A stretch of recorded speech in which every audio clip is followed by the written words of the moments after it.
1500. இது ஒரு 2000. கணக்கு சரியா இருக்கு. டேய் பணியாரம், ஏது உங்கள்கிட்ட இவ்வளோ காசு? கல்லால கை வச்சியா? என்னண்ணே இப்படி கேட்டா? இது காப்பம் காசுண்ணே. வள்ளியம்மா வாங்கிட்ட கொடுக்க சொல்லுச்சு. இந்தா புடி. சரி, பேக்கெட்லேருந்து எடுத்து வச்சு அது என்ன கணக்கு? அது என் கணக்கு. உன் கணக்கா? என்னடா சொல்கிற? ஆமாண்ணே, உனக்கே தெரியும் நான் ஆசிரமத்தில் தான் வளர்ந்தேன்னு. அங்கே இருக்கிறவங்க யாருனாலையும் படிக்க வைக்க முடியலண்ணே. அப்படி படிக்காமல் போனவங்கள நானும் ஒருத்தனே. அப்புறம் ஒரு வழியாக அங்கேருந்து அலைஞ்சு திரிஞ்சு கடைசியாக தானே இந்த இட்லி கடைக்கு வந்து சேர்ந்தேன். அப்புறம் தான் தெரிஞ்சு வள்ளியம்மாவும் காப்பகத்துக்கு பணம் சேர்க்குறாங்கண்ணே. அதனால தான் மாதம் மாதம் யாருக்கும் தெரியாமல் என் காசு அதில் எடுத்து போட்டுருவேன். இதை ஏன்டா எங்ககிட்ட சொல்லவே இல்லை? உங்ககிட்ட சொன்னால் நீங்கள் என்ன பண்ணுவீங்க? உனக்கு எதுக்குடா கஷ்டம்னு உங்கள் காசு எடுத்து நீங்களே கொடுப்பீங்க.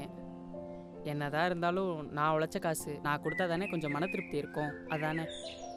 ஆனால் நான் கொடுக்குற காசை வச்சு எல்லாரையும் படிக்க வைக்க முடியாதுண்ணே. ஆனால் ஒருத்தர் 2 பேராச்சும் படித்து ஒரு நோட்டு புக் வாங்கினா கூட எனக்கு சந்தோஷம் தானே. பணியாரம், உன்னை சின்ன பையன் நினச்சேன்டா. ஆனால் என்னைக்கு நீ மற்றவங்களுக்காக யோசிக்க ஆரம்பிச்சியோ அன்றைக்கி நீ பெரிய ஆளாயிட்ட. நல்லா வருவடா.